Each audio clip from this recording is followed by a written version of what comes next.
ہوں عبید قریشی، آپ دیکھ رہے ہیں خبرنامہ ٹی وی۔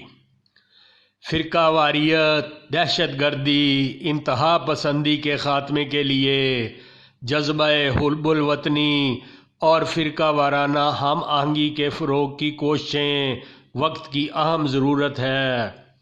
کچھ کر گزرنے کے جذبے سے سرشار ہر دل عزیز شخصیت ملک نعمان الحسن آوان صاحب کو قومی امن کمیٹی برائے بین المذاہب ہم آہنگی NPCIH نے انہیں تحصیل اسلام آباد کے لیے قومی امن کمیٹی کا چیئرمین مقرر کیا۔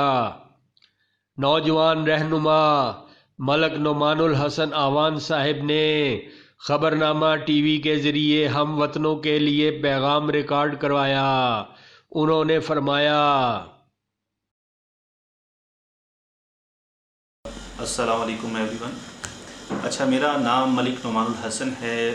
میرا تعلق جو ہے وہ لوئیبیر آوان UC 15 سے ہے۔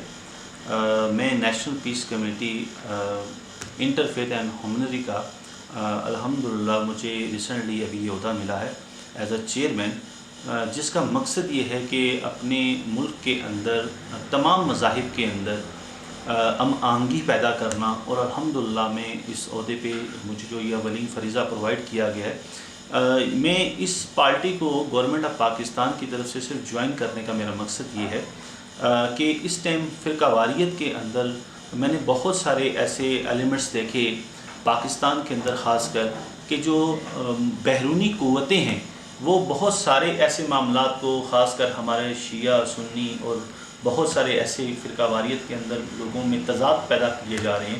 تو ہماری کمیٹی کا مقصد صرف اور صرف یہ ہے کہ ان تمام مذاہب کے اندر ہم آہنگی پیدا کرنا، اتفاق رکھنا، اور خدا نخواستہ کسی اور بیرونی قوت کی نظر نہ ہو جانا۔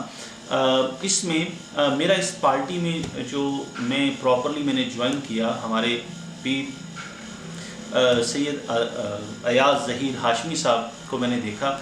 الحمدللہ وہ پاکستان کے پہلے PhD کوالیفائرز ہیں جنہوں نے پاکستان کے اندر بین المذاہب کے اندر PhD کی۔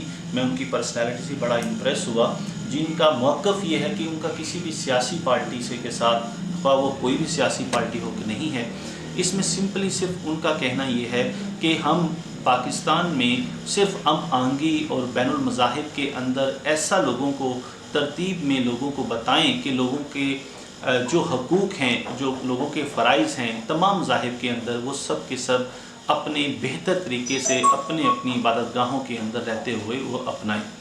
شکریہ۔ دیکھتے رہیے خبرنامہ ٹی وی۔ تفصیلی انٹرویو خبرنامہ میگزین میں ملاحظہ فرمائیں۔ عکاسی راجہ ساجد۔ ہمارا چینل سبسکرائب کیجئے۔